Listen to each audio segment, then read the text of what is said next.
నమస్కారం. చిన్నపిల్లలందరికీ నా శుభ ఆశీస్సులు. ఇవాళ 2319వ రోజు, అనగా 6 సంవత్సరాల 129 రోజుల నుంచి నిత్యం దాతల యొక్క సహకారంతో మధ్యాహ్నం 12 గంటలకు మరియు సాయంకాలం 7 గంటలకు ఉచిత అన్న ప్రసాదించిన కార్యక్రమం జరుగుతుందండి. ఈరోజు సహకరిస్తున్న దాతలు లలిత గ్లోబల్ ఆర్గనైజేషన్స్ వారు 2వ వార్షికోత్సవ సందర్భంగా ఈరోజు ఈ యొక్క అన్నప్రసాద కార్యక్రమాన్ని సహకరించడం జరిగిందండి. ఆ సంస్థ నుంచి శ్రీనివాసులు గారు, వెంకటేశ్వర్లు గారు, రామకృష్ణ గారు మరియు జర్నీయ గారు ఈ యొక్క కార్యక్రమంలో పాల్గొన్నారు. వారికి సంస్థ తరఫున హృదయపూర్వక నమస్కారాలు తెలియజేస్తూ కృతజ్ఞతలు తెలియజేస్తూ వారికి వారి కుటుంబ సభ్యులందరికీ శ్రీ బ్రహ్మ మల్లికార్జున స్వామి ఆశీస్సులు నిలవేలా ఉండాలని, ఆయురారోగ్యాల ఆశీస్సులు ప్రసాదించాలని మనస్ఫూర్తిగా భగవంతుడు ప్రార్థిస్తున్నామండి. అలాగే పేషెంట్ యొక్క సహాయకులు ఎవరి దగ్గరికి వచ్చున్నారో, మీ బంధువులు కానీ మీ యొక్క స్నేహితులు కానీ ఎవరైతే ఆసుపత్రిలో అనారోగ్యంతో బాధపడుతూ చికిత్స పొందుతున్నారో వారందరికీ త్వరగా నయం కావాలని, సంపూర్ణ ఆరోగ్యంతో సంతోషంగా ఇంటికి తిరిగి వెళ్ళాలని మేము ఇక్కడ ప్రతి ఒక్కరు కూడా మనస్ఫూర్తిగా భగవంతుని ప్రార్థిస్తున్నామమ్మా. అన్నప్రసాద వితరణదాత అంటే సుఖీ భవ అని గట్టిగా చెప్పాలమ్మా. అన్నప్రసాద వితరణదాత, అన్నప్రసాద వితరణదాత, అన్నప్రసాద వితరణదాత, అన్నప్రసాద వితరణదాత, అన్నప్రసాద వితరణదాత. మాకు చిన్న మనవి, మేము పెట్టే అల్పాహారంలో మసాలా దినుసులు, పప్పు దినుసులు ఉంటాయి కాబట్టి ఇది కేవలం పేషెంట్ పై నుంచి మాత్రమే తీసుకోవాలమ్మా. పేషెంట్ పథ్యంలో ఉంటారు కనుక తీసుకుంటే ఇన్ఫెక్షన్ అయ్యే అవకాశం. అందరూ పరబ్రహ్మ స్వరూపము. అలాగే మన రైతాంగ కష్టాలు కనుక అన్నప్రసాదంగా చేయరాదు. మీకు ఎంత అవసరమో అంత మేరకు అడిగి పట్టించుకొని తినండమ్మా. పెట్టేసుకోవడం లేకపోయినా, పెట్టే అవకాశం లేకపోయినా అన్నం పెట్టేదని చూపించమన్నారు. మీకు అన్నప్రసాదం స్వీకరించిన తర్వాత లోపలికి వెళ్ళిన తర్వాత కొత్త వాళ్ళు తింటారు పేషెంట్ పై వాళ్ళకి పలాంటి కూడా అన్నం పెట్టాల్సింది కాబట్టి మీ వంతు బాధ్యతగా కనీసం అంటే ఒక 10 మందికైనా పంపించానమ్మా.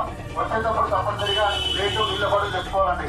అలాగే ఇది మన ఆసుపత్రి, మన పరిసరాలు మనం శుభ్రంగా ఉంచుకోవాలా. మన అన్నప్రసాదం స్వీకరించిన తర్వాత అన్నం మేకులు కానీ, ప్లేట్లు కానీ, ప్లాస్టిక్ గ్లాసులు కానీ మరి ఇతర వ్యర్థ పదార్థాలు ఏమైనా సరే దగ్గరలో చెత్తపట్టలు వేయాలండి. నా వెనుక భాగంలో చాలా దూరంలో ఎరుపు రంగు మరియు పసుపు రంగు 2 చెత్తపట్టలు ఉన్నాయి. దయచేసి వ్యర్థ పదార్థాలు అందులో వేయాలండి. ఇది మన ఆసుపత్రి, మన పరిసరాలను శుభ్రంగా ఉంచుకోవాలి. దయచేసి సహకరించాలండి ఈ విషయంలో మాత్రం. అలాగే ఈ షెడ్ వెనుక భాగంలో మీ అందరి గురించి త్రాగేదాని కొరకు మినరల్ వాటర్ ప్లాంట్ ఏర్పాటు చేయబడింది. చాలా మంది తెలియక, కొద్దిమంది తెలిసి మీ చేతిలో ఉన్న స్టీల్ డబ్బాలు, స్టీల్ ప్లేట్లన్నీ ఆ పైన వచ్చే మంచినీటి కుళాయితో పడుతున్నారమ్మా. తద్వారా నీరు వృధా అయిపోయి మీ తర్వాత వచ్చే వాళ్ళకి నీరు దొరక అవసరపడుతున్నారు. దయచేసి అలా చేయొద్దండి. అక్కడే ఓపిక కింద చూస్తే ఇంత లావు పైపులో వృధాయిని పోతుంటుంది వేస్ట్ వాటర్. అది పట్టుకొని దూరపచ్చి కడుక్కోండమ్మా. అలాగే పైనాపిల్ కేసరి, రాగి ముద్ద, రసము, పెరిగినమండి. పదార్థం ఎవరికి ఎంత అవసరమో, ఏ ఐటమ్ అవసరమో అది మోతాదులో పెట్టించుకోండి. అంతేగాని పెడతారు కదా అని చెప్పి అన్ని పెట్టించుకుని పడేద్దండి. మీకు ఐటమ్ ఇష్టం ఉంటే పెట్టించుకున్నది పెట్టించుకోమండి. ధన్యవాదాలు.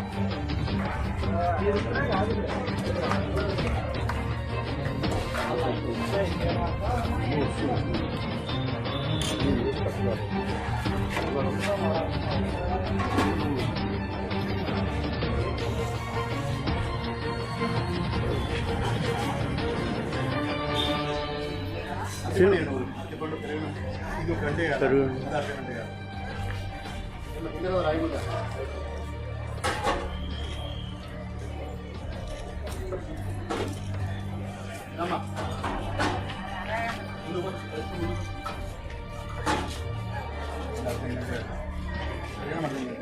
కలిపిన బాగా కలిపి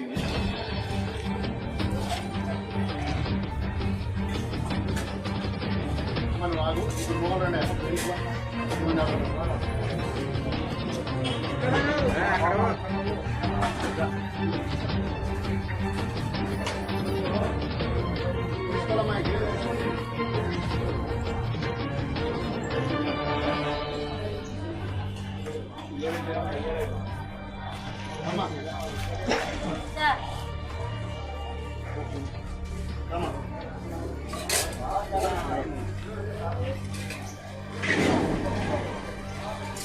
అయిపోయిందండి. 1 2 3 4 5 6 వ్యక్తి అయిపోవాలి.